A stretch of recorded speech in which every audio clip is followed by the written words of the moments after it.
You don't like that? Yeah. He was saying that to me recently. I was like, what are you talking about a CAC? That's a military ID. And so somebody referred to the CCAC, and I was like, what is a CCAC? And they were talking about this too. So anyway, I'm the chair of the CCAC. Yeah, you call it whatever you want. So, and I live on Blue Ridge Avenue for about another month or so. And I'll go down to town. John Lloyd from CCAC member, and I live on Drumming Avenue. John Bird, CCAC member of the St. George. Dr. Summers, CCAC member of the Valerie Long, I'm also on the CCAC, and I live in Richmond. I'm Doug Baker, with the CCAC, and I live right up on my phone. Ann Malik, I represent you on the Board of Supervisors. My farm is in Earlston. I'm Mike Kunkel, I'm on the CCAC, I live in Corey Farm. Hi, I'm Brian Day, I'm on the CCAC, and I live in Emerald Ridge.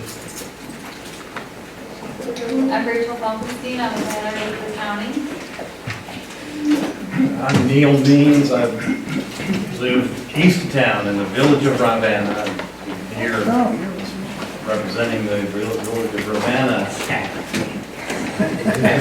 I'm Dennis Sodenaz, but I'm also from the village of Ravenna. Neil and I were former members of the village of Ravenna CAC for 6 years. I was chairman of the village of Ravenna, and Neil was a member, and we were heavily involved in our master plan, in the initial master plan and the revision of it in 2015. Linda White, who is the chairman of our committee, could not make it tonight. She's out of state. So since we were heavily involved in the master plan originally, we were asked to come and talk with you. Thank you.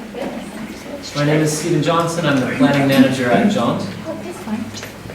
My name is Catherine, and I'm a reporter with the Daily Progress. Response. Neighborhood? neighborhood. I live off the road, I own property on Jarvis Gap Road. I'm Julianne Kirby. I go to high school with Western Albemarle, and I live in the park, and I'm on the high school paper. Wonderful. I'm Grace Berrigan. I'm also on the high school paper, or editors-in-chief, actually. And I live on Broad Axe Road, which is right near Peacock Hill. Hi, I'm Christine Manning, and I live here in Crozet. Go ahead. Carolyn Crutchfield, I live in Crozet. Ann Clark, I'm a new resident, and I live in the Meadows. Penny Chung, I live in Crozet Crossing. Ken Thacker, I live on St. George Avenue. Neve Gallagher, I live in Orchard. Stephen Rutherford, I live in West Walton. Heather Marcel, and I live on Tuesday. Lily Marcel, I'm with journalism too. I'm Judith Fairborn, I'm with journalism as well. I live in Tuesday. Shane Laplace, and I live in Westlake. Lisa Tungate, and I'm in West Hall. Jim Tolson, I'm in Emerald Ridge. Ray Grant in Old Trail. I'm over there now with the Wild. I'm Jim Hingley. I'm running for Commonwealth Attorney in Albemarle County. I spend a lot of time out here knocking on doors, and I appreciate hearing all the different neighborhoods that people are here from. So just looking forward to being an observer tonight. I'm Terry Miyamoto from the Crozet Trails crew, and I live in the Heights. Excuse me, Robin Munson, I live in Grey Rock, and I also live in Johnson. Teresa Curry, and I live in Old Trail. I'm Gary Grassi, I live in Old Trail, and I'm here representing Brownsville PTO as co-president. There's also more chairs in the closet, so please feel free to grab a seat. Sorry to interrupt. Now we have everybody can sit up here. That's right. Yeah, I was going to have one day talking. All right. Little furniture moving. My name is Jessie Seaver. I am also a co-president for the Brownsville PTO, and I live in Wickham Pond. I'm Allie Miller. I live in Grey Rock North. I'm parent council representative for Henley Middle School. I'm Cheryl Wetzel. I live in Foothill Crossing. Jeremy Johnson, NBC 29. Mike Marshall, Crozet Gazette, Mint Springs. Lisa Martin, Crozet Gazette. All right, thanks, everybody. First, we'll just get through, Joe sent out minutes. I think we need to approve August and vote minutes from September. I move we adopt both minutes. Second. All right, everybody, for the vote on, everybody approve the minutes? Aye. We're a little short notice right now, aren't we? Don't ask. 7, 8, you got one enough. Okay. Good. All right, well, we have at least one item not on the agenda, and that is our friends from the village of Rivanna. And so I'm gonna let them go first since they drove all the way out here. And they have an experience to share with us. You guys wanna come sit, or up front, whatever you choose, or next to us? I'll stay right here. Just move me up. Yeah, I don't wanna have to turn around.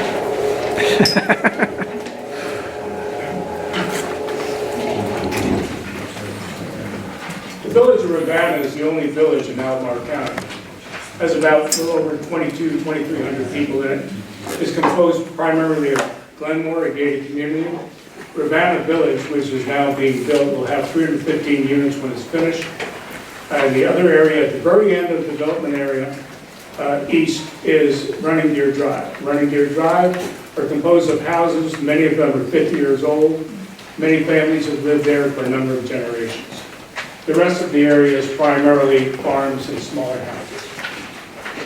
Our master plan was developed and completed in May 10, 2010, was revised on June 10, 2015, and was approved unanimously by the Planning Commission and the Board of Supervisors at the time. In fact, Ann Malik was, I think, the chairman of the Board of Supervisors when it was approved.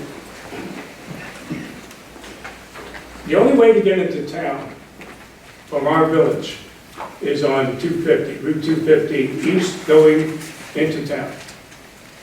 There's another way, which is long roundabout, that's going up I-64, ending up at an interchange. It's a 2-lane road, it goes around 3.4 miles.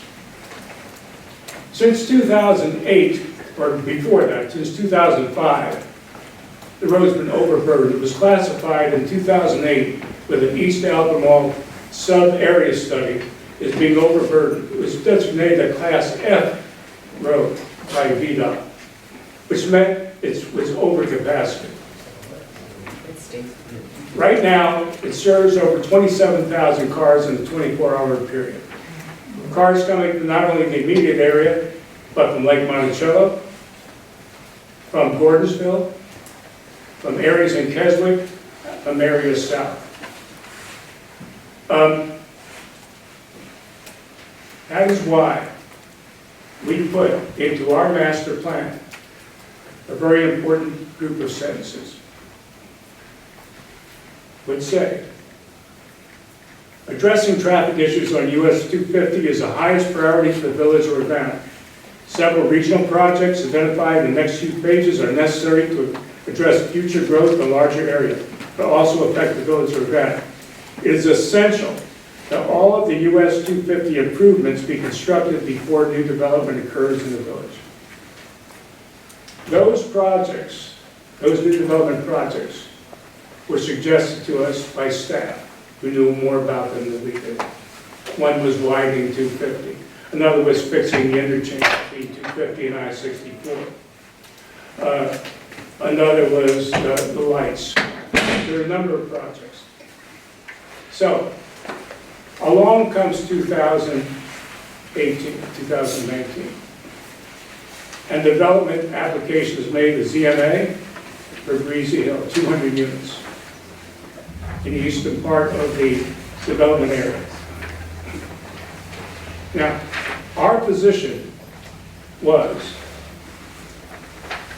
that the major part of our master plan, the structure of our master plan, the heart of our master plan, was to prevent development until the roads were made safe to go on and were not over capacity. We've had a community meeting with the developer, where over 200 of our residents attended. We told them what our concerns were. We had a work session, I think it was on July 30th of this year, and we had overflowing capacity of people attending that, and we told them what our concerns were. But still, the planning commission is going over whether there should be, instead of 200, should be 65 units. There should be by right, which we can't control, and they're still talking about development. The head development planner in the county said that some of these projects are no longer feasible nor recommended. We didn't consult with VDOT, because we called up VDOT and asked them for the meetings between them, but they were not. What I'm getting at is it's very, very important, almost critical, when you have a master plan, to understand it completely, to guard it. It's extremely important, and to know exactly what it says, and to be able to defend it. And that's where we're up against now. We are saying, no, the county can't build roads. They're not authorized to. They can't improve roads. All they can do is to recognize when there is a development area which is overburdened with roads that are over capacity, that the only thing they can do is prevent development until those roads are fixed. We have nothing against development. We need to have a community which we can get from here to there. We have people waiting in line up to 1 hour to get into town. We have tie-ups on September 24th, September 29th, October 2nd, October 5th. Accidents, either on I-64 or on 250. We have roads converging. From the south, it's Milton Road. From the east, it's 250. From the north, it's Route 22, with a yield sign, which people don't obey because they get so frustrated they go in front of others. We have all of that happening, and then when we get past that nightmare, then we have to go into the interstate exchange, more accidents. So that's what I'm here to say to you tonight. And I'm also saying that what's been happening to us may happen to every other CAC in the future in some form. If our master plan is breached, it will be destroyed, because that's the main essence of it. We're a small area. And no one's going to respect the updating process that's scheduled for us in 2020. So that's all I need to say to you. Are there any questions? You should ask Kelly, not me. Well, no, thank you for coming, and are there any questions? Statement? Statements, you know, this is like deja vu all over again in Crozet. I've been around since the first Crozet plan in 1993. I think, Mike, you were on that plan too. And at the time, the county was developing at R2, or two homes per acre. So when we did our master plan, when the county came up with the neighborhood model, it was an agreement. And you know, I know with the president today, the great statement, was there a quid pro quo? Well, in that day, there was a quid pro quo from the county that they would provide and maintain current infrastructure to all the growth areas, as long as we did, in our turn, took on more development at a higher density. And we all know that it's almost the same problem. Again, he talks about the interchange. Well, we have to make a decision about our interchange and whether it's developed. We already have one of the Board of Supervisors candidates from Scottsville talking about turning our 107 interchange into a growth area. The same thing with Crozet Avenue. We've had VDOT here twice, you know, and Joe's been good, but he's got no concrete plan to, you know, what we're going to do. So it's, as the gentleman said, it's not just us, it's every CAC. And unless the CACs, and one of the things we did ask, and the county hasn't responded, was to have a meeting with all of the chairs of the CACs to sit down and discuss master plan, discuss what's working with master plans and what's not, so that, you know, we can act as a unified, you know, entity of CAC, so to speak. So that's mine. Tom, earlier this year, you were going to meet with all of the CAC. We did. Was Well, this the last subject year. that came up? No, this hadn't come, I mean, Breezy Hill, this, My point is that it seems like the tension between growth and infrastructure is a long-standing tension. yeah, that's. And I would have that's thought the that the other CACs would be confronting exactly the same Well, thing. they are. You For look sure. on I don't Rydell know Road how- now, and Rydell sure. Road's got a problem up there. They want to build a big development, Yeah. a mixed-use development. We're the only CAC that has this language in our master plan. Right, and you feel it has been breached, being breached, maybe breached, All three. All of this. all three. But the fact that the application wasn't turned down immediately, to us is a breach, because, and reasons given for that. But on the other hand, I talked to staff, and they are obligated to let there at least be a hearing, have the applicant be heard. We understand that. We just felt that even in the hearings we've been to, some of the planning commissioners have said on the master plan, and others, maybe not so much. They're trying to compromise. And we're saying, we're overburdened. You know what? In fact, one study was, well, Breezy Hill isn't going to add that much more to it. But it's like filling a bathtub and then pouring another cup of water in it, you know, it's overflowing to begin with. It's another thing that came up. When the staff gave its report, they had land use map for our area. And land use map cut off the densities in each area. There was area A, area B, area C, decreasing densities. And they cut, and that was cut off either inadvertently or on purpose, I don't know. When the applicant, when the staff report came out, the applicant was told that this area is 2 units per acre or less. But the actual legend on the land use map says less than 2 units per acre. And so the applicant was left with the feeling that he could apply and put in 2 units per acre. Now, he amended his application and now wants 1.9 units per acre. We said the chart accompanying the land use map says 1 unit per acre, and I've never seen a land use chart that was in decimals. It's always been in total acres. So these are other little things come up. Now, to his credit, I talked to Tim Padalino, I gave him a letter, he's going to change it, he's going to amend it. But these are things, I'm only bringing this up because you have to watch your master plan, you have to understand it. Yeah, no, I think your timing is great, because that's exactly what we want to work on. We have issues in our master plan where the maps don't line up with the language, and that's something we're trying to fix. And I think it's helpful to hear from you how important it is. We've all had a benefit having gone through this once, and that's valuable, because the first time you're sitting there saying, oh yeah, the staff's giving you information, you need to do this, you need to do that. Now you have experience doing it, so you can take more active part in doing it. Well, thank you very much. Can I just ask one quick? Sure. So, as you go through, perhaps, I guess what, next year, maybe after us doing your master plan, We have to- since it's been Yeah, I'm sorry. so blatantly So- breached, do you feel as though the citizens are sort of like, why are we putting all this effort into a master plan if the county's just going to do what they want to do anyway? Absolutely. I don't think they I feel mean, that. why go through the charade? Well, you're right. But I don't think they feel that yet because the process isn't over. But if it is breached, they certainly will feel that. There's a lot, I mean, this isn't just a small group of people that are upset. I mean, when you get over 200 people in an area of 2,000 at the meeting, that's pretty big. And it's building more and more as people become more aware of it. Right. Okay. Any other questions? Appreciate it. Thank you very much. Thank you, thanks for coming out. That's it, we have. Yeah, watch out for deer, they're everywhere. There's no accidents on 250.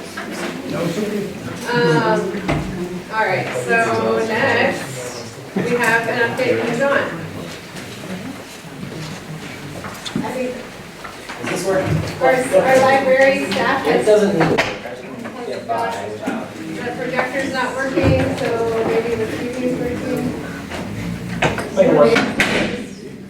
Help tells us about a field trip. Sure. A little oration. Good evening, everybody. My name is Stephen Johnson, and I am the planning manager at Jaunt. And I'm here to talk to you today about the Crozet Connect. As many of you know, we launched this commuter transit service in August. So we've been running for a little over 2 months, and so far it's been a pretty tremendous success for us. We've done over 2,400 rides.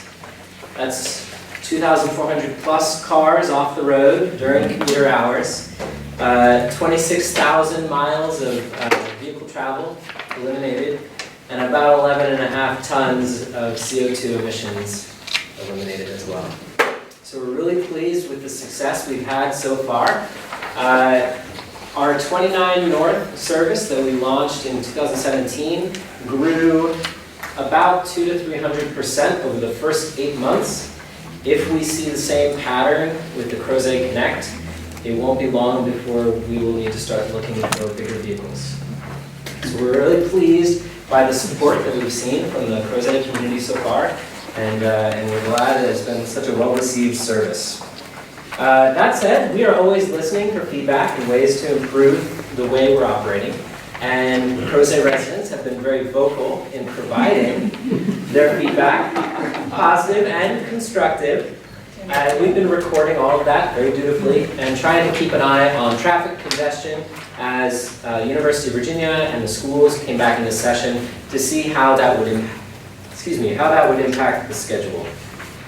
With all that in mind, we are taking the challenging next step of trying to propose some adjustments to the schedule. And we want to do that in a way that will allow more people to ride while disrupting as few people as possible for whom the service is already working.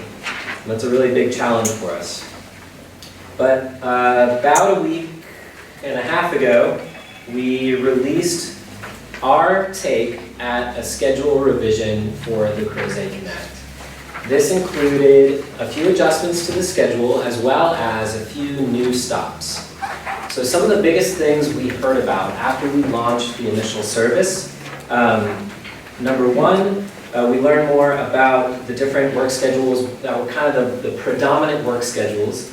We learned about the tolerances of how long people were willing to wait before or after work to use the bus, as well as some of the restrictions of residents in the community, like parents who need to supervise elementary school children long enough to get on the bus before they're able to get on their bus to go to work. So we tried to make a schedule revision that would accommodate some of that feedback we heard. It's been out there, like I said, for about a week and a half. We conducted an online survey. You can go on to findyourconnection.org at any time. Go onto the contact page and get in touch with us that way. We also conducted a paper survey on board our vehicles that if people wanted, they could take a look at the schedule and provide their feedback right then and there. So I think in a perfect world, I have a giant projector here and I give you a chance to see the schedule. But if you go online to findyourconnection.org, right on the homepage, there's going to be a series of blog posts, and the very top post has those schedule revisions. If you would prefer to provide your feedback in paper form, I printed out 30 of these. I didn't want to use too many trees, but I will have these out on this table. So if anybody would prefer to look over the schedule tonight and provide feedback before I leave, you're welcome to come up and take one of these. So with the feedback that we've gotten already in regards to the proposed schedule, thank you. Great. Some of the biggest pieces of feedback, so when it comes to schedule, the biggest changes is that the service is more frequent, but doesn't last as long. And what we heard back from people was that the 7 a.m. shift was really important in the morning, more important than the 7:30 shift. So we're looking at ways to take the first loop and step that back so that we'd be basically capturing 7 a.m., 8 o'clock, and 8:30 arrival times in the morning. We also learned that there's a lot more variability in the return times. People start work when they start work, but your ending work your end time could depend on whether a meeting runs long, whether you're going out to dinner afterward. There were a lot of factors there. So we're looking for ways to put out another revision that would involve 4 loops in the evening. So this would provide more flexibility to people in terms of when they would want to return from Charlottesville to Crozet.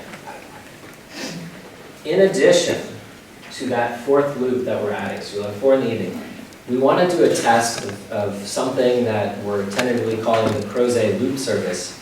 And that is to take the west and the east routes and stick them together. It's going to be a longer ride time, but we think this could be a good candidate for a service that could operate in the off-peak hours. So we're going to start by adding one of these loops at the very end of the day. So this would be, if you're going out to dinner after work and you're not going to be able to get to the bus until 7 or 8, this is a service that you could take to ride home.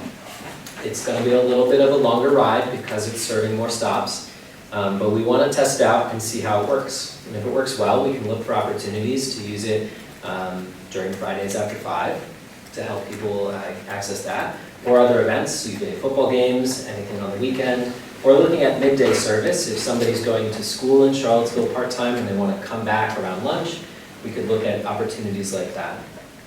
So with the service having operated for 2 months now, we hope the community will start to think about where can we build on this success? What should we aim for next?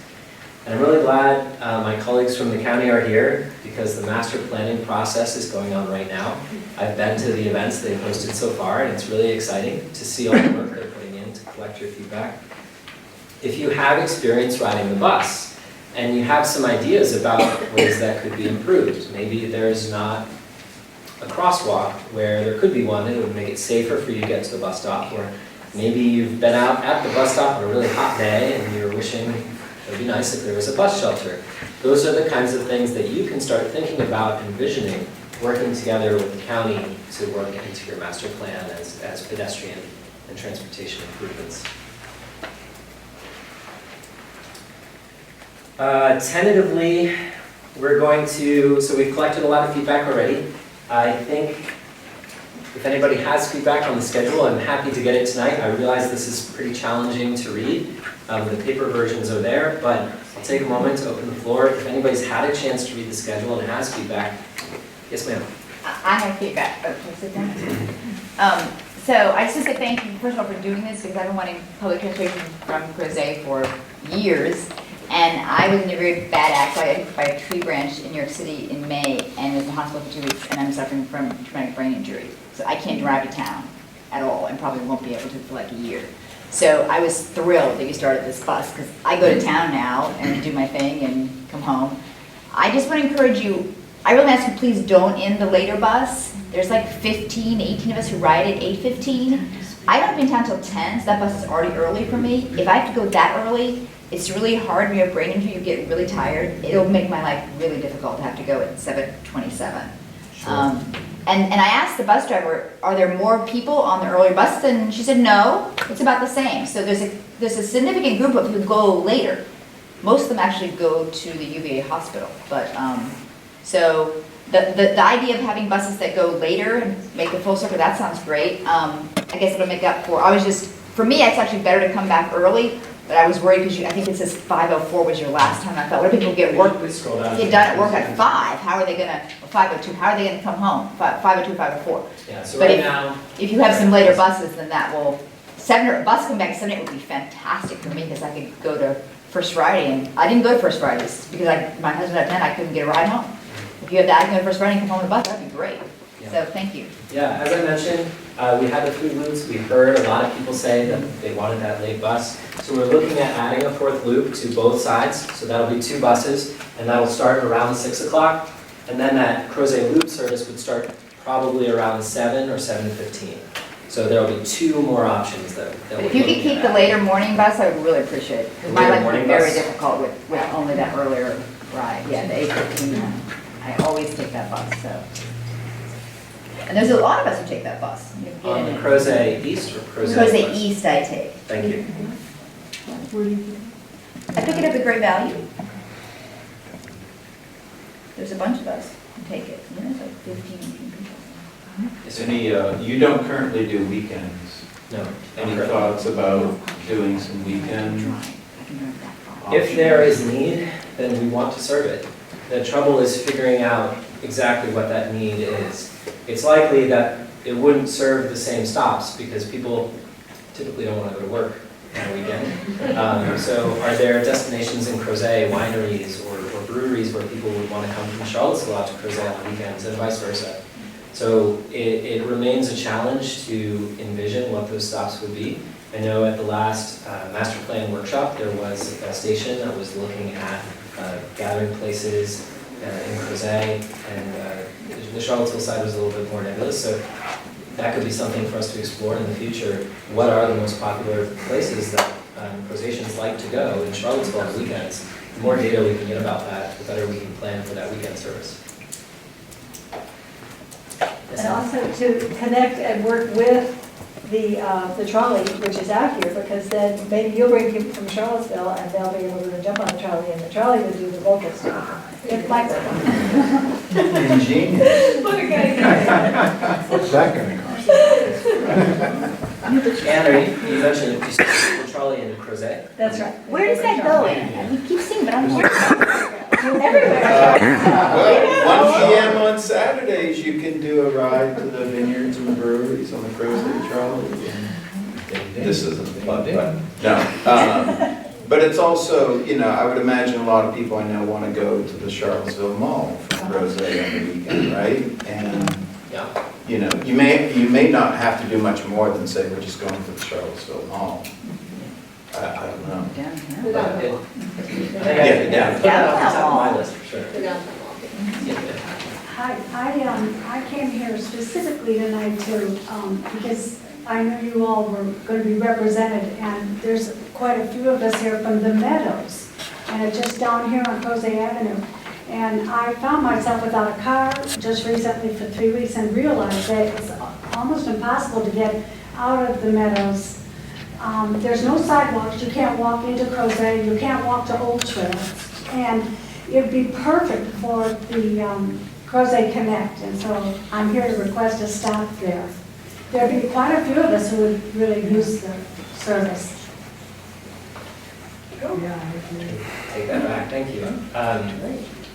I want to put an idea back out there that there are a lot of different ways that we can approach this, and I know Albemarle County is already working on improving walking infrastructure between the neighborhoods, especially on 250.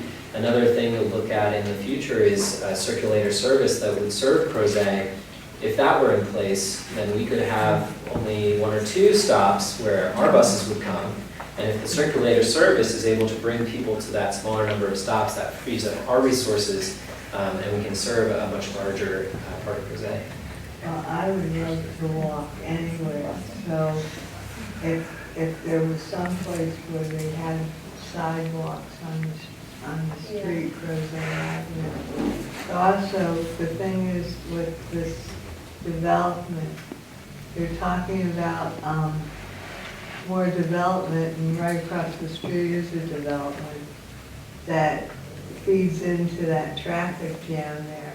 Yeah. And I could walk to 250 from our place in less time than I could take my car out to catch something. Yeah. So, I'd like Yeah, to it would be great. I mean, that's something that we definitely want, is a walk, to be able to walk to the Meadows and Chesterfield Landing from Crozet And that would downtown. take cars away from the Yeah, that would be great. traffic.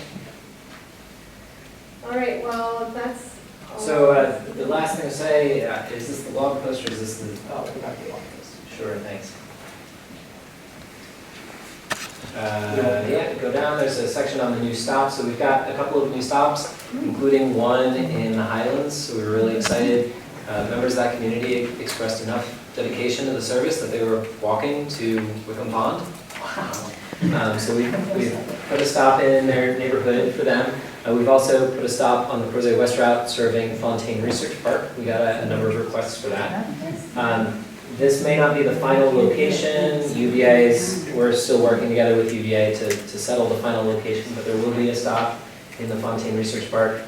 We've also needed to move our downtown stop. Our vehicles were having a lot of trouble on the 2nd Street crossing because they are low floor vehicles. It was also difficult to make that left left-hand turn on Market Street. Right now, we're planning to serve the Water Street at Omni Stop, so this is near where that construction is happening for the ice rink. We know it's not ideal because of the construction. We know it's not ideal because it's all the way on one end of the mall. But right now, we are struggling to find time in the schedule to do what would have to be a full loop of the downtown mall in order to serve even the center of it. So that's been a challenge for us, but we are going to keep our eyes open and see if there's anything we can do to find a stop that would serve the opposite end of the mall. But with any feedback we get tonight, the feedback I've already collected, and if anybody wants to take paper feedback, collect that tonight. We're planning to release the final revision on the 14th, and that will go into effect 2 weeks later on the 28th. So that will give people some time to prepare for that shift. What did you say the find your, what was it called? Findyourconnection.org. Do you have access to the downtown transit center on Water Street to be able to stop there and pick up people? I don't think CAP would oppose us doing that. The only challenge is how out of the way the transit center is. It's a long loop down to around to see Lexus Center. Well, thank you for your time. I appreciate it. Thank you.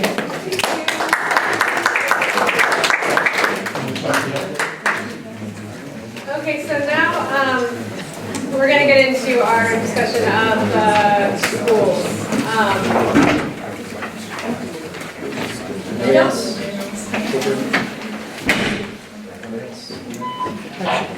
I plan on this being a little informal. I did bring copies of the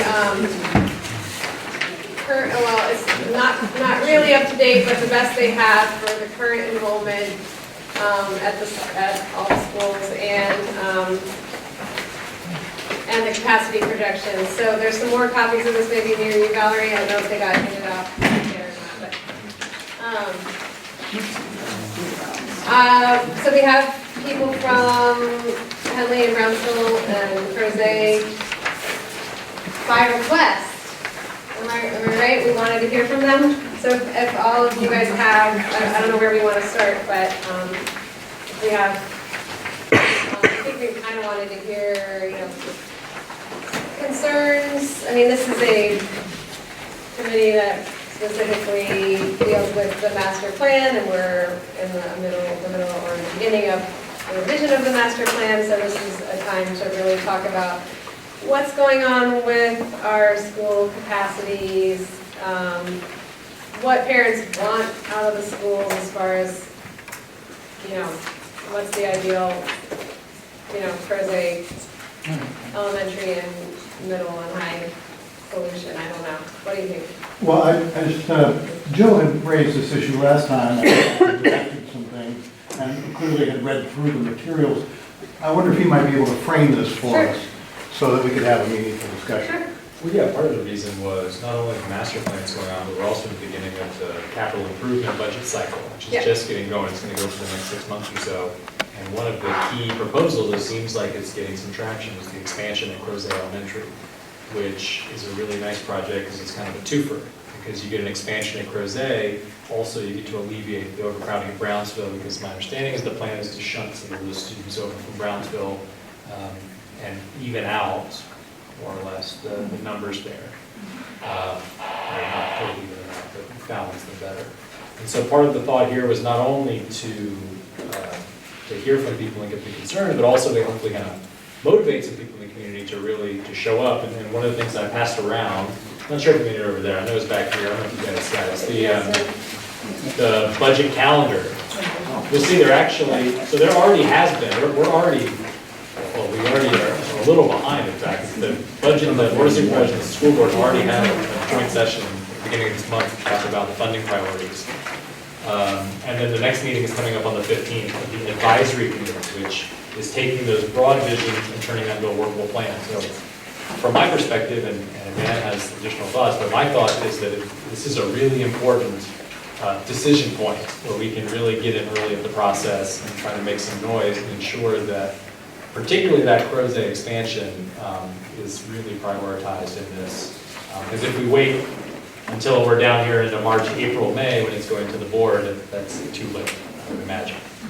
And those priorities are already pretty well ossified. So I think part of this, I would just love to hear how people feel and how strongly people feel about the overcrowding, so we can take that. And then also, hopefully, at least some people may be motivated to go to these meetings.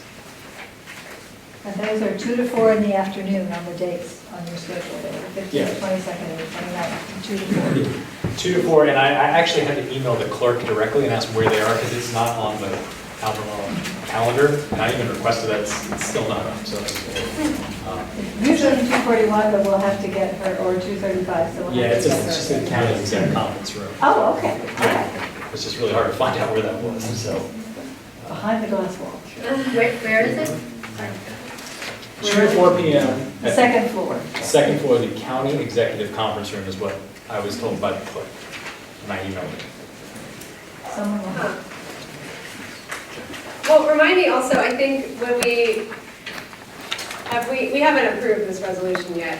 Correct. So. We haven't approved this one. It's based on kind of this, very similar to the one we did a couple months ago, when we asked the school board, because the school board was forming its priorities. Right. And the school board took that and is going to work with the board. So this one's geared more at the board of supervisors. Okay. But it's largely similar, just saying, hey, this is important, can you please do it? But maybe we can actually talk about that later, please hear from our guests. Sure. So I don't know if anybody from the PTOs wants to comment or stand up or just talk from their seat or has anything to say about your experiences and, you know. With Brownsville PTO, we're both with Brownsville PTO. We had reached out to some people in our community and to try to get a little bit of feedback. And I mean, we're running across a lot of the same concerns that I think everybody kind of has. You know, even if ground was broken on an expansion on Crozet Elementary tomorrow, I mean, you're still looking at years down the road. So that's a scary proposition. We have, you know, learning cottages set up in Brownsville just in the last, this past summer. And, well, 2 summers now. We had some set up 2 years ago, 6 extra classrooms put in this year. And then how many more, you know, cottages will we have to add on there in the next 5 years potentially that we'll be looking at? So that's a concern. Busing issues was a big concern. It's just to try to alleviate that traffic, especially around Old Trail Drive and Rockfish Gap intersection. That's becoming worse and worse and worse. And I think a big fix would be if there was a little bit more dependability and more access to the buses. I think that could be a little bit of that would help a little bit with the traffic. A lot of traffic safety issues that kept coming up a lot. After school care issues, Brownsville this year, I'm not sure what Crozet did, but Brownsville went to a lottery system for their after school care. And I think we were probably the only school district, the only school in the county that had a lottery system, if I'm not mistaken. It's a Crozet pilot, did too? it's a pilot It's program. pilot. They just picked Crozet and Brownsville and they're Yeah. piloting it and see how it goes. So it's tough. I mean, you have some families that had one person get in, another person that didn't get in, so you can't take advantage of it then. So there's definitely, I mean, that's hopefully something they can fix pretty easily.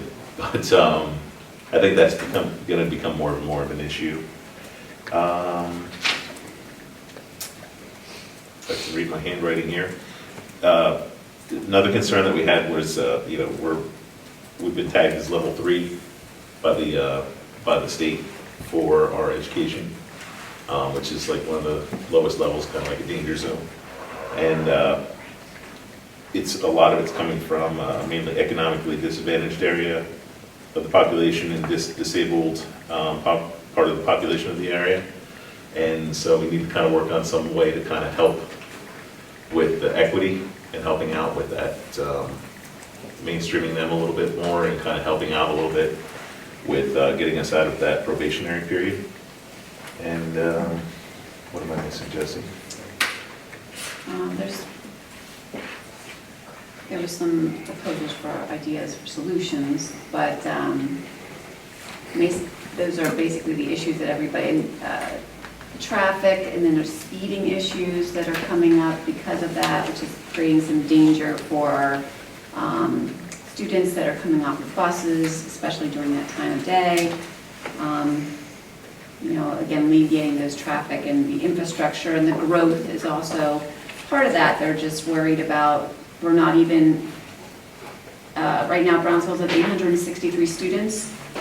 They project that by Christmas we'll be at 900, and a lot of those developments that are still in progress will accumulate more families, sending them to Brownsville as well. So we're just, parents are dropping kids off, so that's adding to the structure, or the traffic pattern that's increased, not using the buses because they're not as reliable. So it's just this feeding frenzy of a cycle, so. Could you give a little background about what you mean by dependability and access to buses? Because that's the first time I've heard that. Do they just not show up, or they're not on time, or what's going on? Well, we actually were at the parent council a couple weeks ago. We spoke to, I'm not sure who the Jim Foley, yeah. And I mean, he was extremely helpful, and I mean, it seems like they have a system in place, but there is a little bit of a large window, I think 10 minutes on each side, where they could be early or late, or maybe 5 minutes on one side and 10 minutes on the other. So that affects it a little bit, and I feel like there are, I mean, we'd heard feedback from some of our families that said, it's just, I don't feel comfortable with not knowing what time to be there, so I drive instead. Does that help? Yeah, I do think we need some kind of incentive. I mean, we have to get the buses working better. I mean, at my bus, my bus driver is running 2 routes because they don't have enough drivers or something. They didn't send that notification. So then you don't want to ride the bus because it takes too long, and then the traffic is terrible. Or you could be on the bus too long. Yeah, that's the other part of it too. That's what I mean, like the ride is You could too long because she's doing 2 routes. Yeah. And the ride is just, my kids don't want to get up that early, and they don't want to be on the bus. I mean, like, when they have an after-school activity, I have to go pick her up because she doesn't get off the bus until ballet already started. A lot of times there's substitute bus drivers that are trying to come in, and that causes oftentimes they don't know the routes as well maybe, or there was an incident recently we heard where the bus was an hour late, something had happened, and when that happens, there's not a quick fix. There's not another person ready and waiting to help take on that route for that day. Yeah, I mean, the roads are so crowded, we just really need the buses to work better. So I don't know if there may be better communication on the transportation for the county side, but I think Monday or Tuesday, Yeah.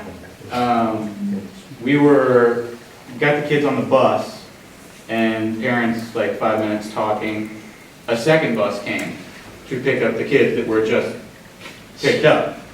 So, but we don't have enough bus drivers. So. Right. Yeah, and on Monday, there was a bus that also Crozet, same bus, probably. In the afternoon, they waited, our kids were supposed to get dropped off at 2:51 at my stop. We got a call from the county at 2:17 in the afternoon that the buses will be running 20 to 30 minutes late. So our kids weren't dropped off till probably 3:15. So they just waited at the school, I guess, or they didn't, it wasn't double route, but I think they had to wait at the school, so.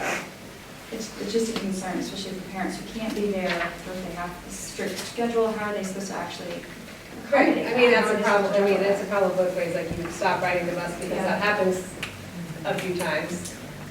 Or it's a problem because you don't have another solution. Well, and there's some additional pressure on that because there's not aftercare. I wanted my kid in aftercare, I couldn't get it, so now he takes the bus home after school. Yeah. He's 7th on the wait list for the 3rd grade. Okay, right? And I realize it's a separate problem, but you have more kids on the road because there is a chunk of kids that would have been at school and now you have all this extra traffic to accommodate that. It is a knock-on. Yeah, it kind of goes hand in hand with expanding aftercare, because then the traffic would be spread out.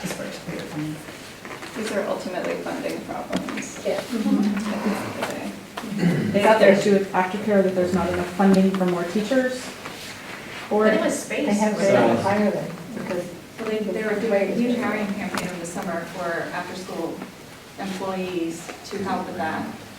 So I'm sure that was a huge issue as to why Crozet and Brownsville got to be the lucky ones in the lottery. But, the same thing with bus drivers. They don't have enough bus drivers, so. I think in terms of the aftercare, I spoke to Gail, maybe, and a lot of it is based on actual space in the school. Like, it's certain number of square feet per child in the program. So, like, the school is the size it is, so that's as many kids as they can have. So I guess when Crozet expands, we can have a bigger aftercare. Do the PTOs work together? I mean, as far as the CAC, it seems for us, I would much rather react to something that comes from the schools, plural, from the school community to us, for any recommendations that we could give to help you to advocate for the things you need, rather than Brownsville needs this, Crozet needs that. Like I said, I think, at least from my perspective here on the CAC, would like to hear from both schools with recommendations. And then we can look at them. The master plan is a 5-year document, so it's not something that's so reactive. That said, if it's a matter of putting in a principal statement about school infrastructure, that it must be maintained adequately within the context of, development, I can see that as being, more or less apropos to what we would do with the master plan. Did you guys have a question? Thought one of you guys had your hand up, journalist. Well, I kind of have something. So I'm a senior in high school now, but I went to Crozet Elementary way back whenever. And when I was in Crozet, we had students outside in like trailers, and they were moved to Brownsville. So when I was in first grade, a bunch of students from Crozet were moved over to Brownsville to go to school there to try and kind of deal with our overcrowding issue. So I just wonder if this is something that would be fixed by an expansion in the short term, because it's been something that's been flip-flopping for such a long time that it feels like there should also be, with all the growth that's happening now, a more long-term plan looking at into the future. What are we looking at? Another elementary school or something like that? Yeah, because it's just going to keep flipping students from one to another if there's not a new building. Well, and just another waiting for 10 years with a whole bunch of cottages for another expansion until we have schools the size of, the schools in McLean and a totally different culture. Well, and then what happens to Henley, which is almost at capacity too. Right. in Western. Yeah, all these kids from elementary school to the middle school and high school. Yeah, so Henley and Western are both, and their projections seem so unbelievable. Yeah.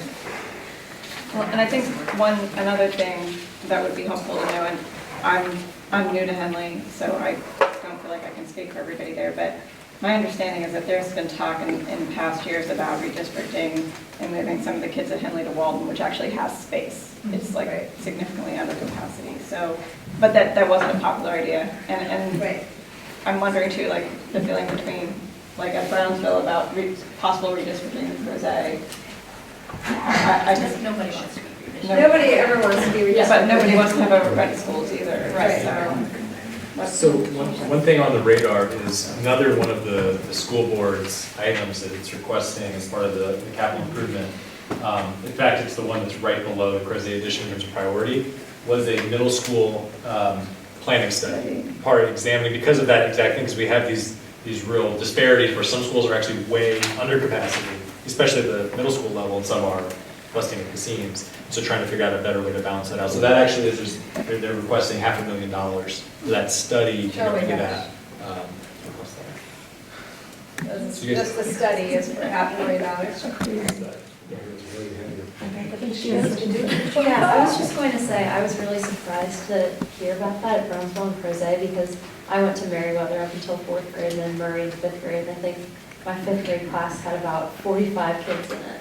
So Yeah. Obviously, My son so- transferred from Murray to Brownsville, and he's in the learning cottage at Brownsville. That's his first year in school. It's a really hard adjustment. It's such a different experience within the same county. It's very dramatic. And it's a huge disadvantage academically, like if you're in a much larger class, because you just don't get that. He's in a reasonably sized class, but I mean, there's just lots of kids marching everywhere in the hallway at all times. It's like a video game, and like, you know, take it over a little bit. It is somewhat irksome to understand, again, we go back to capacity planning, is that we've had a master plan now for going on 10 years. This is the third iteration of it, and we still haven't figured out, you know, how, again, we get back to the thing of concurrent infrastructure, and the schools should be part of it. I mean, the schools out here, Western Henley and Brownsville and Crozet were built to serve the growth area. We know how big the damn growth area is. We know what to expect. You know, we had it built out. Sometimes it boggles the mind that they can't figure it out. One question we had one of our parents ask was that the developers or the folks that are coming in and they're buying the land and developing the land and the houses, and shouldn't there be something built in that financial structure that says you have to help with the infrastructure? Or Wouldn't that be nice? Yeah, take it away. Yeah, that would be nice. Wouldn't that be nice? We actually had that very effectively until the General Assembly killed it in 2016. Well, it wasn't that effective because we are very behind on Well, infrastructure. this building was built, half of this building came from property. Yeah, it was better than $5 million. what we have now, which is nothing. That's true. It was, but it didn't keep up our concurrent. It was a drop in the bucket, but better than nothing. And so there's processes crawling along to try to get back to something a little more reasonable so that then local governments will actually be interested in having developments. Right now, there's no interest at all because they're not paying anything. They're not helping to offset the costs of their impacts right now. That's because Virginia has the finest laws that might can buy. Right, so basically, there's a law that says we can't do that Okay. in the state right now, as of 2016. Remember, there's an election in November. The other thing that same parent brought up was that, and I don't know what this would look like or if it would help, but having Crozet Elementary house K through 2, say, for our community, and Brownsville house 3 through 5, not only bringing our whole community together, but also helping to alleviate the population. I don't know exactly how that would come together, but just... It's worth exploring, yeah, having an upper in mind. I think there's something in the way I process things that, like, the different groups are not succinct.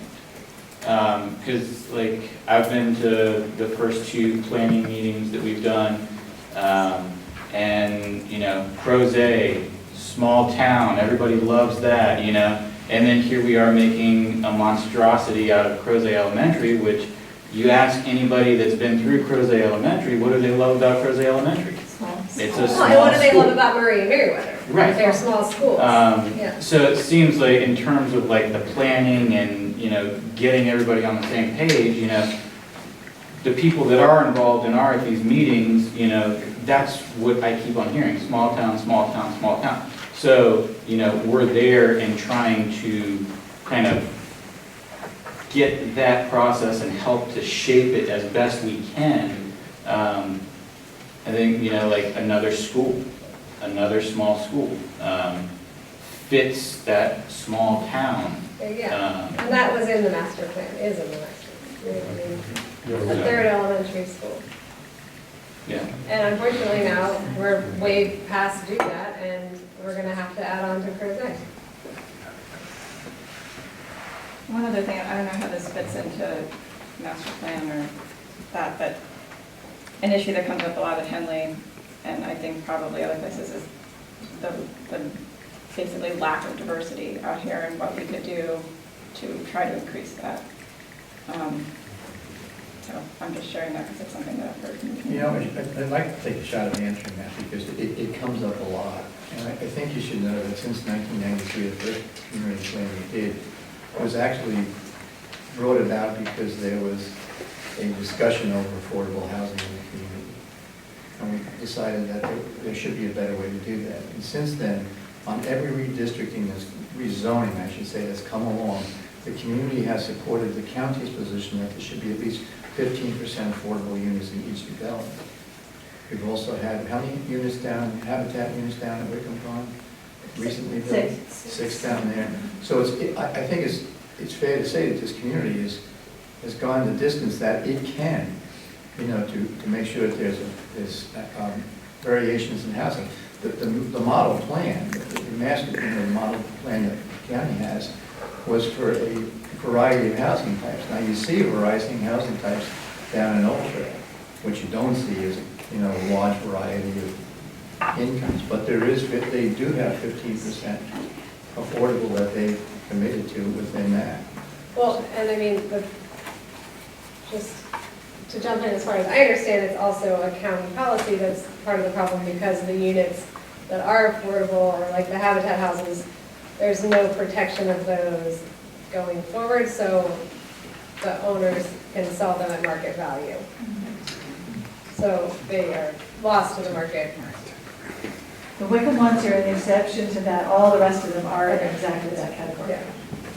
To give you an example of how far we went, Gray Rock, when that came up for rezoning off of Jarman Gap, the community went as far as we wanted a mixture of housing types in there.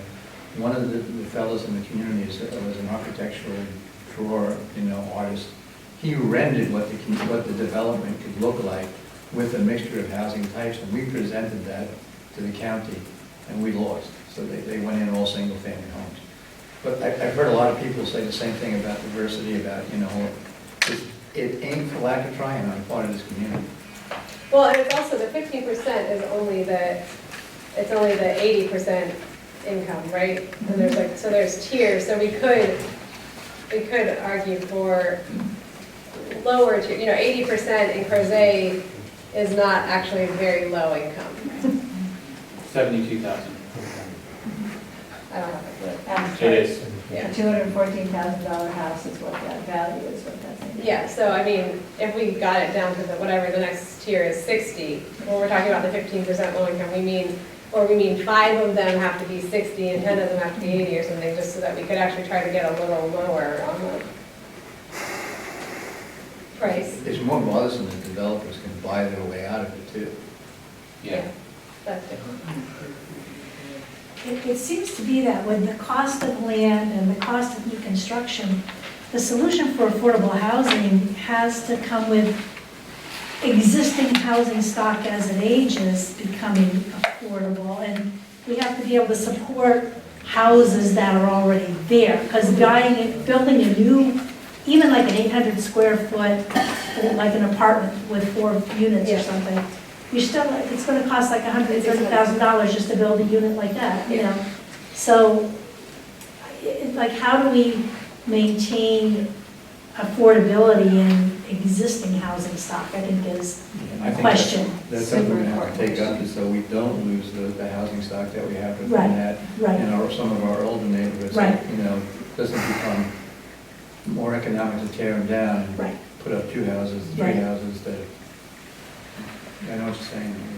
Well, to summarize or get back to the school topic, I guess what Joe wanted out of tonight was to bring attention to the budget work sessions coming up, motivate everyone to be involved, and I would also echo Tom that maybe we get some group work from the schools that help, like, if you guys are motivated about these things, that you come to us with like something from everybody, a joint request. Something that we can, what I'm saying is come back with a community plan for education as the parents see what they would like, then we can look and see if there's something we can incorporate into the master plan for the future. It may not solve the problem now, but I don't think it's going anywhere soon, so let's take a shot at it. Well, and I mean, it'd be nice if we kind of had a plan for, 3 people are gonna, we're gonna take turns showing up at all of these meetings and asking for what we need. Yeah, because at the end of the day, right, somebody mentioned earlier, they're like, it's the funding or whatever, right? And the truth is, like, for example, if you want a new elementary school built, like, Tuesday is the day you have to show up and ask for it. Actually, the answer is about a year ago. You probably should have showed up and asked the long-range planning committee, which was putting together this committee. You can't just show up like next March, right? And so thinking about the budget for next year, saying, we need more teachers, we need more after-school programming or something like, that's We need where more like, buses. right, we need more buses, right? That's part of this plan too, is, and so part of my thinking too here was, we've got a lot of really motivated people at the PTOs and at the schools who feel strongly and have good ideas. And some of them line up with master plan things, right? I mean, like transportation, infrastructure, walking, a lot of things we heard, diversity, that plays into mixed housing. Some things are just purely operational. We need, better school, better busing or more after-school teachers or something. But at the end of the day, like, so many of those plans are just funding, right? And ultimately, those decisions come down to the Board of Supervisors and kind of making a ruckus and saying, look, we need this level of funding and it needs to go here, right? And I think from us at Crozet, I mean, the more people that we can have showing up and at the meetings and just being part of that process, the better chance we have of getting that to happen. I mean, it's tough, because I feel bad, like, the people who we got to come to this meeting are the ones who are already volunteering so much time, and they have to go to PTO meetings, and they're like, but it's almost like we need you guys to have, and there is, like, somebody on the PTO that goes to the parent council meeting, but, the parent council meeting doesn't really, that's just another, that's not citizen based, what we need is like a space on your PTO that's like advocate, the person that goes to the school board meetings and says we need better, but like brings your concerns as a citizen to these, to the county, to the board of supervisors, to the school board. And I'll bet it's no different from the rest of the. And there's like a sign-up genius for every meeting, and we say, who can go to this meeting, and raise your hand about how the buses aren't coming, and no one's riding the buses, whatever. It's called a lobbyist. Lobbyists. For your thank you. kids. Yeah. And I don't know, I just think that would be a good thing for PTOs to. I'm all about advocating for that and asking for people to come. I will tell you, it is very hard. It is much harder than you think to get feedback from parents on anything. Right. So, I mean, Parent Council has been working really hard at trying to get the reps to reach out to the school communities through PTO or by whatever means and say, we're going to talk about school safety at the next meeting. What do you care about? What do you want to hear about? From a school with like 900 some kids, I got one email. Yeah. And the budget is the next topic for November for the 2020-2021 budget. What do you want to know? What do you care about? Zero. Yeah. And so we're trying. Yeah. Well, I know, and that's why I say, like, you guys are the ones already trying, but. I'm glad Ally mentioned the school board, because as much as I would like to, the Board of Supervisors provides a chunk of money, but the school board decides where the priorities are. So establishing with them your very clear intention that what you all need for the school boards to prioritize. We're lucky we have 2 residents in Crozet who are on the school board. The at-large, John O'Macaro, actually lives at White Home, but he's still is here, and David Oberg. So please include them at least. Of Yeah, those 2 in all your I asked conversations. Dave to come tonight, but he's out of town, but.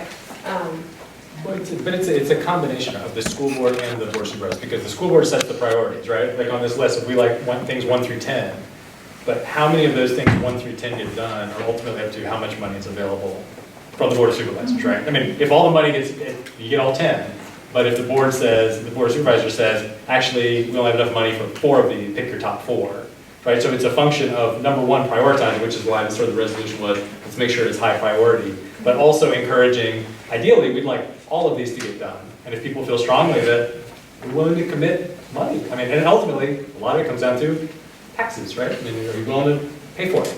It's the price of civilization, right? And so, so part of that is, if you feel really strongly, then say, you know what, darn it, we need all 10 of these. That's just a thought.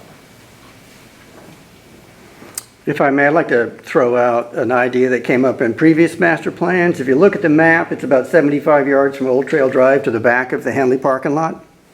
Looks like a good place to put in a little connection so that people coming out of Old Trail Drive wouldn't have to get on 250 and then turn into the main entrance of the schools.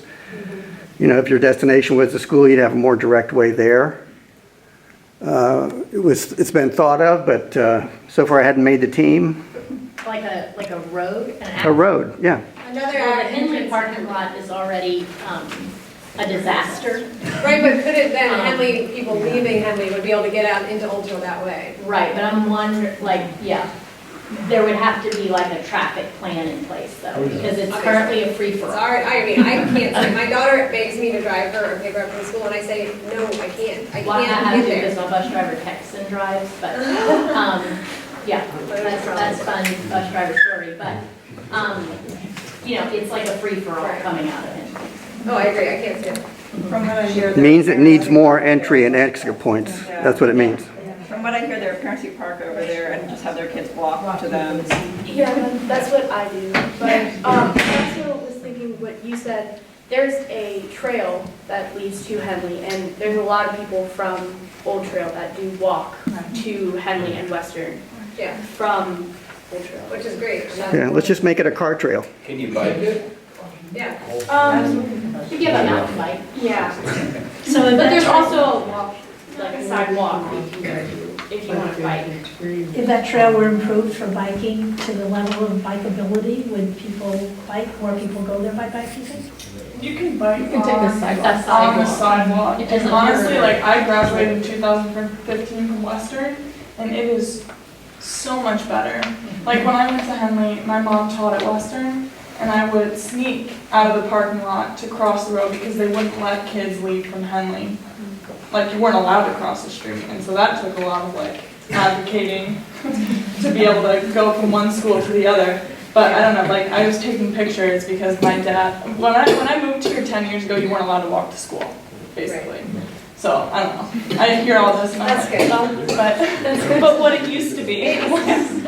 So the principal used to try to keep kids from bicycling.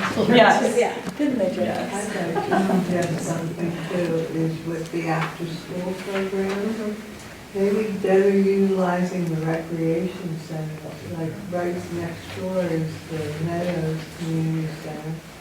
The Brownsville people the kids could walk to that center, and they could have an after-school program there.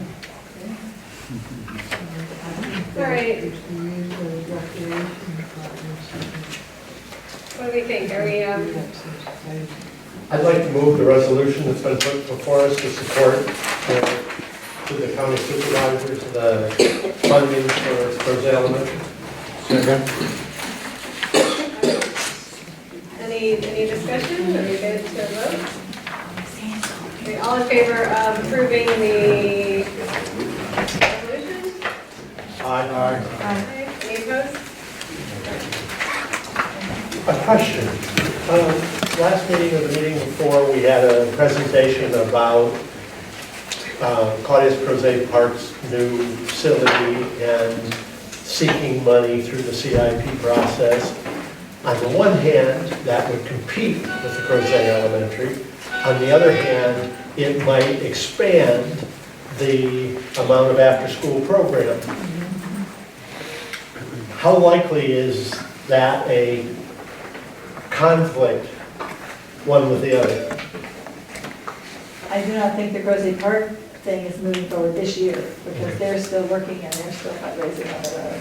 And they came to the board to share their idea. Okay. I will say it was not outrageously welcomed by some members of the board who were just, who do you think you are, sort of thing, which was sad. But if they're continuing to work, they're determined, so they're continuing to work, they're raising money. And if the grand majority is raised, there may be a time in the future when the board might close the gap. But it was highly unlikely that the board would step in at the beginning, as they were hoping. So. Thank you. Sure. All right. Do you have anything else to add? Did you guys have anything else to bring from? Well, then we can talk about the master plan update. Oh, wait. Alan, can I interject? Does anybody have written feedback for me to take back tonight? I have one question while you're standing there, Stephen, and that is, do your buses have communication so you can find out, or Debbie Taylor's successor can find out where that bus is at any moment? In which case, why the school board ought to have that, the school buses ought to have that, so they know where they are and can keep track of themselves. The old version is radios, and we have radios on all of our vehicles. Right. Coverage is variable across the county, and when you get into some of the other counties, it gets even worse. Okay. So that's the short answer. With our commuter routes, they all have GPS, so we're getting ready to roll out the app. Anybody will be able to look it up on their phone where their bus is. There's probably some privacy things around doing that for school buses. I don't know about that. It might help with the parent panic when they don't know where the bus is. That would be absolutely incredible. Yeah, I don't know how you would make it. 45 minutes. I don't know how you would make it, yeah. They have looked into it, and it's not really affordable as an option. Like to have theoretically, there could be an app that you could have on your phone and find your bus, you know, but it's not something that I believe is affordable at this point. Like 360 for all the buses, it's free. Well, I don't know beyond that. I know that there's something that we talked about it. Yeah, it's a fancier version of Find My Phone. This is why I don't like it. I made it work. You should find your phone. But they're always with their phone. Yeah, that's great. So, I mean, obviously elementary school kids aren't going to have them, but many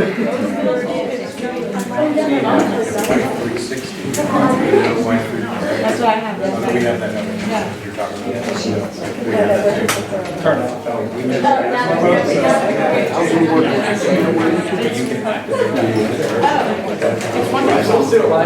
Oh, yeah, I can tell when my son's speeding. Exactly. You can tell when you're speaking, so That's the problem.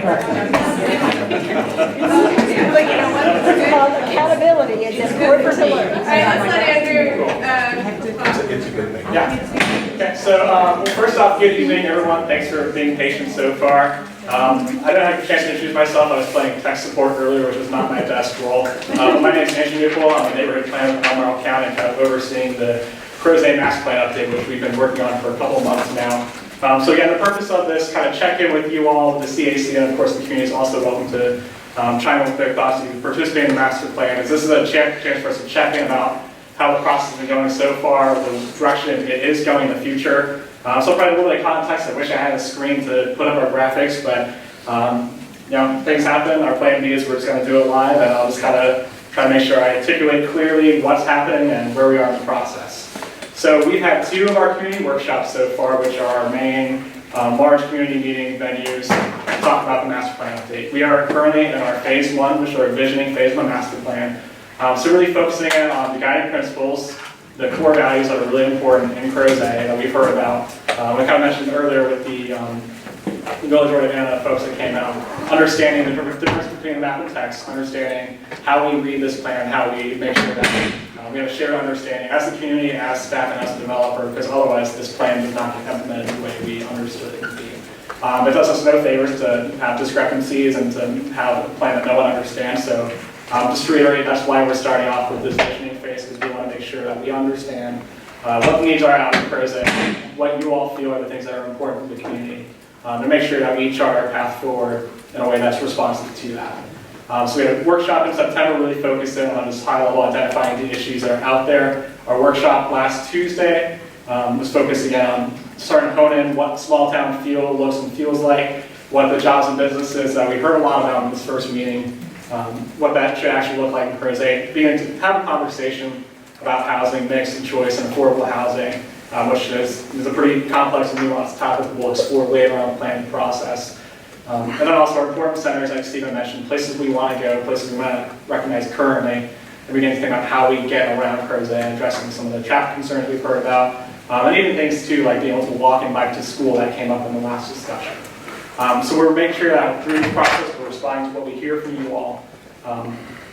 We're basically starting to wrap up the first phase 1 about the vision phase. So our next workshop will be on Thursday, November 7th, that's 2 days after Election Day, from 6:30 to 8 o'clock at the field school. So again, that's Thursday, November 7th, 6:30 to 8 o'clock at the field school. And this will be where we focus in, wrap up everything we've heard from the first 2 workshops and start to hone in, what are our principles, start to prioritize and define these values, and then what are the focus areas we need to touch on in the next phase of the process. This is a little different than what we've done before, potentially with the master plans, different than what we did out in Pantops, where we jumped into the content and then we came back and realized we actually don't know how to make decisions because we never talked about our values and what's important. So we're starting out front with this, and from there, next month we'll have a chance to talk more about what are the things that staff needs to focus on. The phase 2, which is our focus area input, our design strategies, will probably start early next year, probably sometime in January, go through April or May, and that's when we'll start to talk about putting lines on maps, writing text, and start to look more in depth about some of these topics. Because our past few workshops, we've gone around a couple different topics. We talked about transportation and housing and architecture, but some of these things need a little more time to talk about and take some education up front before we can have a good conversation about what affordable housing looks like in Crozet. So I just want to start off just to make sure you all, we're on the same page about why we're doing this the way we are, and what you can look forward to next month. We're still planning out the meeting. We'll have a number of conversations, I'm sure, with Ann, Jenny, and others moving forward about how we structure this next workshop next month. We haven't hit the drawing board yet. We're still putting together your feedback from the last workshop. We're going to hopefully have that out at the end of last week. If you haven't seen it yet, the feedback from the first workshop is available on the county website, albemarle.org/Crozet. With the Crozet master plan, we put out a spreadsheet which has every single sticky note, every single data point we had from that first workshop. We had over 1,000 data points. We had 160 people, or 120 something people turn out, I think. It was in the hundreds, so there's a lot of data for us to work through. And we're hoping that we'll have the second workshop's information out to you all sometime by the end of this week. There are a couple events coming up. I just want to make sure you all are aware. We mentioned it for the other folks in the room that may not have been at the workshop. Our next Thursday, the 17th, from 8 to 10 a.m., we'll be a staff out at the Grit and Wool Trail, 8 to 10 a.m. That's kind of our office hours, so just if you're getting coffee in the morning, you have a chance to drop by, you want to speak with us on a more informal level outside of the community meeting context or have a more in-depth discussion. We'll be there. I know we had some great discussions. Last month we were out in the Mud House. So we'll be at Grit if you want to come by and chat with us and share your thoughts. We're all ears and we're happy to have a conversation with you. At the end of this month, on Saturday the 26th, we're going to do a kind of an interactive. We're going to get out of a meeting room and have a little bit of a tour. We're going to take what we heard from this workshop as far as places that are important, kind of what defines our character from that car exercise you may have remembered, and start to get out there and talk a little more about what we heard. We're going to have this will be starting at 10 a.m., we'll be from the square. So just meet there at 10, we'll try to wrap up around 11:30. We'll have, we're being graciously provided transportation by Johns, who will kind of do a connectivity tour. We'll start to talk more about bike path options and transit, how that works in Crozet, and where might opportunities be. And we'll have a character tour, which Sean has graciously volunteered. The Crozet trolley will take us around. We'll talk more about rural edges, our historic neighborhoods, and kind of what that defines Crozet. So that's on the 26th, that's a Saturday, 10 a.m. We'll have a sign-up online option out later this week, so please let us know if you're coming so we can make sure we have enough buses, enough seats to help bring you around Crozet. How long would that be roughly? We'll hopefully be done by 11:30, so about an hour and a half or so. So you can go out and continue on with your day and not spend all day at a master plan meeting. I'm trying to keep this short, but hopefully keep things fun. Get a little different way to see Crozet and talk more about some of the land use principles and connectivity stuff. And then I mentioned our workshop on November 7th. So that's what's coming up. So I did want to touch base on a few things I think that came up at the last workshop, and just a couple questions we had for staff, for you all from staff as we start to look forward to this phase 2. And these are really high-level questions. This one's kind of geared more towards the CAC in particular, but we've been scheduling these meetings to be separate from the CAC's regular meetings and to avoid school conflicts of other events. So it's been difficult for the first few months. We're going to meet on Monday night and Tuesday night, and next one on Thursday night to try to avoid all these things. So I'd be curious to hear from you all, since we've kind of switched this up and it's kind of a moving target. I know we had a lower turnout this second meeting, I felt like, from the CAC. Has it been useful to have these workshops separate from the CAC? Is it something we should continue doing? In the second phase, we're trying to work on a second Wednesday schedule moving forward. I think having separate is good. I think the CAC in some respects plays a much different role than what you've been doing so far. The question I have is, because we had about half the people there, is I'm worried that the people who have been going to these meetings, well, sort of, where's the beef? Where do you come, what's coming back of this? For instance, we have to answer the problem about the I-64 interchange. We have, that was asked of the CAC last master plan, and we said we didn't want it to be developed. So that we did the survey, and it was about an even split. So we have to come up with a way to resolve that issue within the community of how to, resolve that problem. Do we want to make the same statement to the Board of Supervisors, in the current master plan as we had in the last one?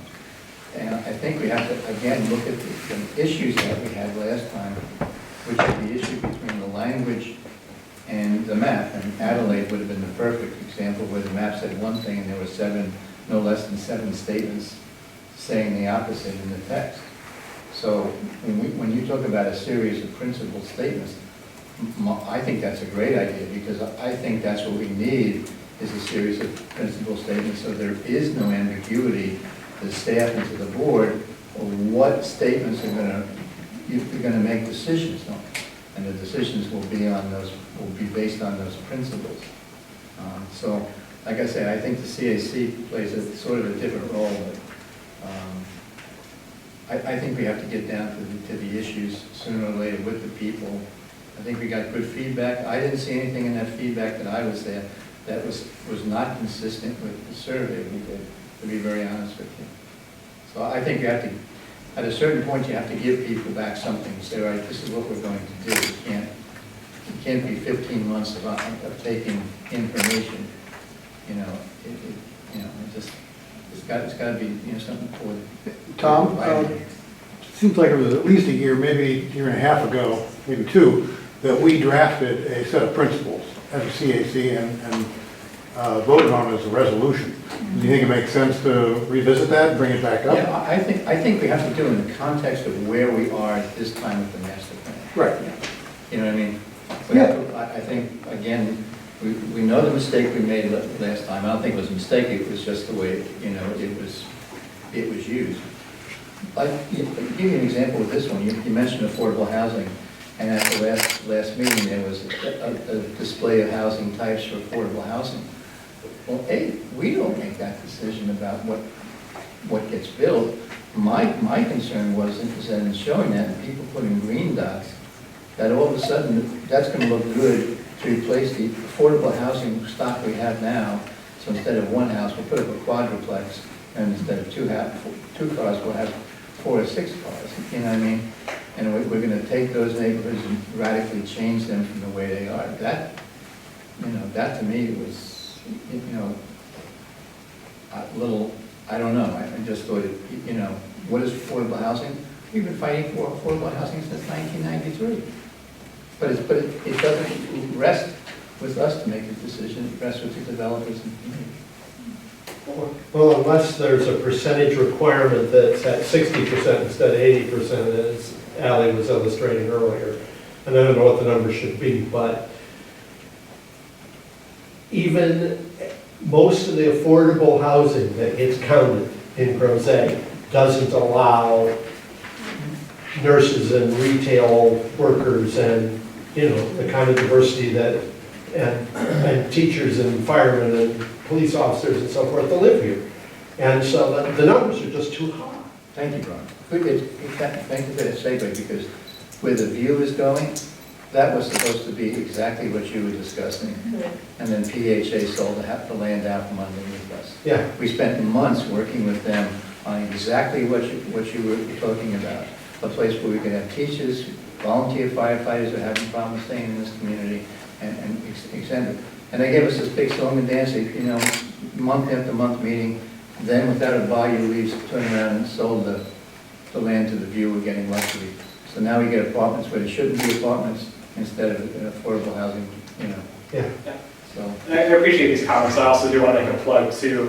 The county is currently updating its housing policy. This is a pretty major step for us. There was actually a meeting last night that I kind of attended. I'll take notes. We had 5 people per house. So if this is an issue that you all feel pretty seriously about, I really encourage you to come out to that one.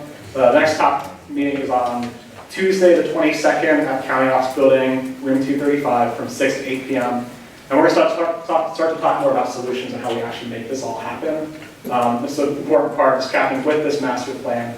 But I think, as we're starting to review our county's policy, it's a chance for us to look at how we can do things differently and see where things haven't worked. I do want to respond to, I think our activity at the last meeting was focused more on housing type and choice. That is an important factor about how housing can get built and what's actually financially feasible. What was the time on the 22nd? 6 to 8 p.m.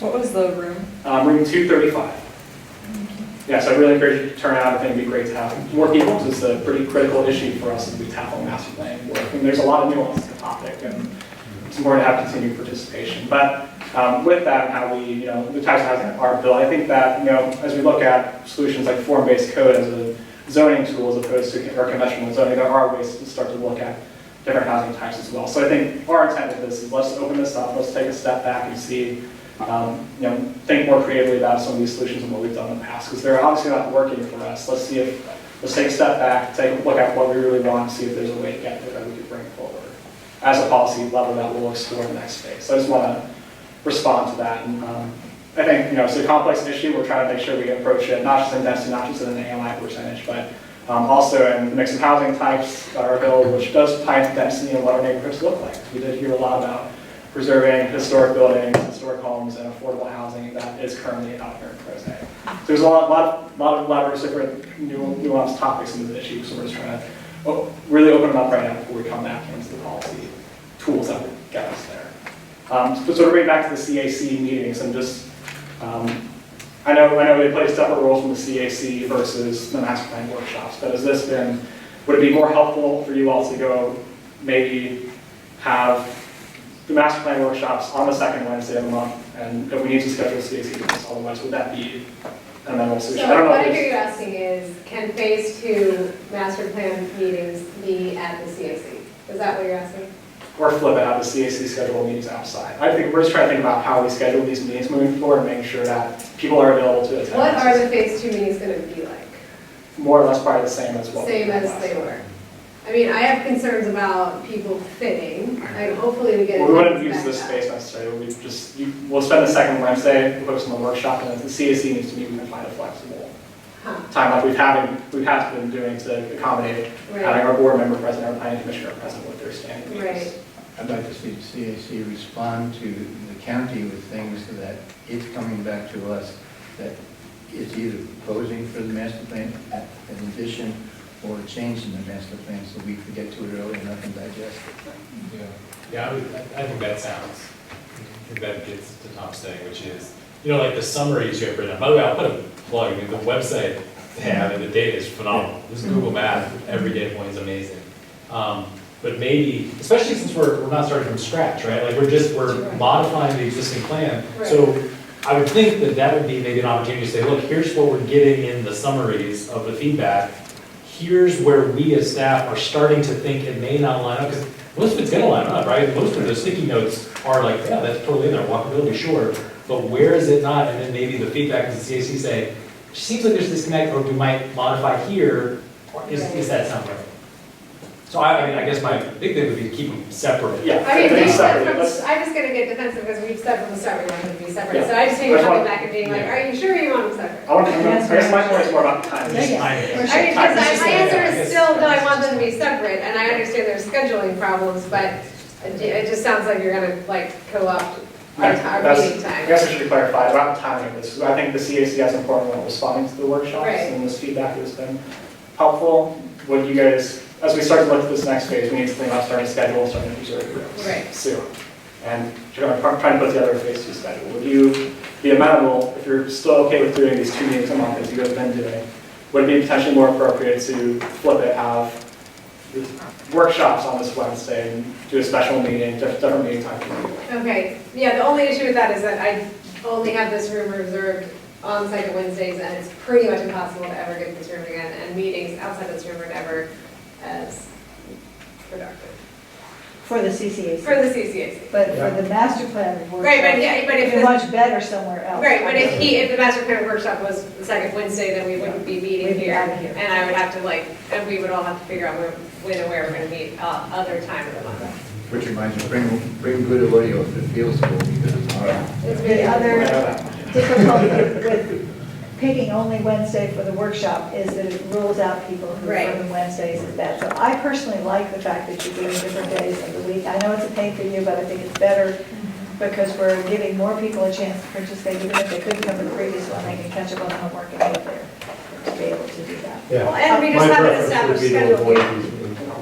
And an established location, when CCAC was bouncing between here and the Meadows, people never knew where to go find them. Yeah. And so keeping same time, same station, same place really helps people. And I'll share, that's our concern with the workshop, is that's how, there are two schools of thought. You keep it a consistent time every month, and people know that there's a master plan workshop that second Wednesday. Yeah. So I'm turning it over to you all about how you feel that impacts community involvement in this kind of process. Well, I don't know why, I mean, I have theories why there weren't as many people at the second meeting, but I think that historically, we're pretty good at turning out, so we just have to keep telling people when and where. That would be my thought. Having them know that something new is going to be done Yeah. instead of looking at pictures of. Yeah, people didn't come to the second People are one. bored very quickly, and we need to make sure. There was that they're getting it. redundancies at the second meeting, I mean. One thing I was going to ask is perhaps the draw for the next one is to have a brief presentation of the summary of the survey to also replicate, see how it matches up with the data that you just gathered, because that's sort of an update on the survey, very similar types of things. Yeah. Whether we could, that would help people who perhaps didn't hear about it before, be one more, but in half an hour, we could get a tremendous amount of information that could be shared. And then that would help to focus in on the places where the differences may pop up very quickly. And help people moving along. The resolution that we passed is still viable, and maybe we want to review it, but at a minimum, we could have that available as well, along with the survey. Because And that was largely based off of the survey results. Survey and the prior master plan. And the existing principles. Right, so Yeah. if we could find that and resurrect it. Sure. That'd be good. Cool. And so our other part, I think what I'm hearing is that we're cool with keeping the CAC where it is, and we'll continue to kind of swap it out where we we'll try to figure out how we schedule it. I'll just keep going on the radio and telling people where to go. I mean, as long as we don't force What's people this out, app? Find my Find my meeting, yeah. Find my master So our second question, again, is, we touched on this a little bit, but how do we ensure continued participation? So we did have about half the people on the second meeting. I'm hearing a little about, the substantive issues, which again, that's what the next phase is all about. Yeah, that's good. We'll start to get more back into that in this next workshop with bringing the data, bringing everything we've heard, and where do we go from here? So you all will get to decide where we go next. Yeah, I mean, I guess we just need to reassure people that the meetings are gonna be important. And hopefully they will be. Are you reaching out to the homeowners association representatives? That's an easy way to get things Yeah, and I mean, I think it out also, that way. behoves, that's sort of our job too, as CCAC members, is to make sure we're all there, and make sure all of our friends are there, and make sure that we all live in different neighborhoods, and we get, you get some people. from I heard a lot of Wilmington. neighborhoods in the audience Yeah. tonight too, Yeah, so so- if you go back to your HOA and say, this is important. I mean, I think Andrew's doing a great job Yeah, reaching out yeah. to all those groups. I mean, you've done all of that. But if there's a way to share an agenda in advance to the HOA leaders and ask them to share them out with their list, that would be cool. Yeah, and if the agenda That is is something. meaty, then that's even better. Yeah, we have another 4 weeks until this next workshop, so we have a little more time to get things pulled together ahead of time. Yeah, they were really, It was 3 weeks between they were really these last. close together, which I think impacted attendance too, for sure. Yeah, we have our mailing list, we'll try to do that, but again, I think, even looking at the social media, the Facebook events too, we had, I think, the first workshop, 40 people going, 150 interested, 20 people shared it, so I think we had a much lower on the second one, but I would not underestimate that, so please make sure you're using your networks and spreading the word about this. Yeah, I agree. It's important, we can't do that. I find that from the Trails Crew stuff, the most responses we get is next door. So we put it on next door, and a lot of people are looking at that. Okay. This is on next door, please. Complain about something. Yeah. Just show right up. That's right. Did you have more questions? I think those are our main ones, and then any other comments, I think we've heard what we're going to expect. Meeting format, where we're headed, but just want to share with you all. Again, this is the visioning phase. We know we're doing the squishy, pie in the sky stuff right now, but we're going to get into the meat. Yeah. We want to make sure we understand where we're going before we start to put pen to paper. I appreciated your response about the housing activity, I guess. What's your defense of what businesses do you want to see in Crozet activity? Because the county's not in the business of opening businesses, so what do we get out of that activity? Yeah, we did have someone from the county's economic development office facilitating that activity. I think that was an important one because the county does have certain target industries, and the economic development office is currently engaged and working with prospective business owners and such. We want to make sure that any economic development activity we do is consistent with the master plan. Okay. You know, Ally, the agreement between Newtown Associates and Albemarle County includes a requirement for a market study to be conducted by Albemarle County. So that's a legitimate reason why they might That's ask. good. And that's Yeah, coming. it's just, that kind of activity is I've just done it so many times that it gets to the point where and it's not been county meetings, but just the DCI has a meeting, and then you get asked that every time, and you're like, okay, where's the bakery? I told everybody I wanted a bakery for the last 5 years. It just seems like, Rachel. it's just like, Yeah, that's right. well, I know, but everybody asks for a bakery. I mean, that's and an art museum and stuff, but Rachel. So we can clarify that moving forward. I think it's a useful exercise to understand perception of what our needs are, and then the market study will certainly illustrate what we can support. Yeah. We can make sure we, right-size our zoning and land use policies supporting to support that. And then we hear a lot also about being able to support commercial first floor. I just bring it up as He lives in Kale's house. a participant. I start to get oh my gosh, you're asking me again what businesses I want. And then it just starts to feel like real spinning. Might be on the reverse, in other words, why couldn't the county do a visioning of what acting visible so that now they're turning around to the community. I and know, saying, 15 minutes based on till we what we're close. doing, Thank you. Based on what the county's economic, principles are, this is what we're doing, this land, what would you like? Yeah, It's- make it a it's- specific question Yeah. instead of it as. Think about that. Address that. You just mentioned something about commercial on the first floor, so just please put on your to-do list that we need to have a discussion, because the Crozet Master Plan is the only one of the 7 that requires, right now, vertical mixed use. Yes. It's not financeable, and continuing on with that is going to put further hampering development, because this is very rare across the street that Drew was able to pull that off with these. So please consider that it may be just as good to have a commercial building next to a business building, next to an office building, next to a residential, instead of requiring this layering, because banks will not finance anything which is condoized, vertically used like that. And that's one of the things that really held us up for about 10 years, in addition to recession. So I hope that we will get to that and get that resolved this year. We have to clear out of this room. Yeah. That's all I need. Thank you, Amy. Thank you, Amy. Thank you, Rachel. Right, thanks everybody, thanks for coming, nice to see all you all. Before everybody goes, there's a candidate forum on October 29th of all the candidates that are on the Whitehall District ballot at the Field School at 7:30 p.m., hosted by the Crozet Community Association and moderated by our own Mike Marshall, editor of the Crozet Gazette. And actually, there are 2 other ones too. You'll all go crazy. I happen to know. That's right. In this room on the 21st is one sponsored by the Leeward Voters, and on the very next day, the 22nd, at the Firehouse, will be one sponsored by the Farm Bureau, and please come. And the school board members have already agreed to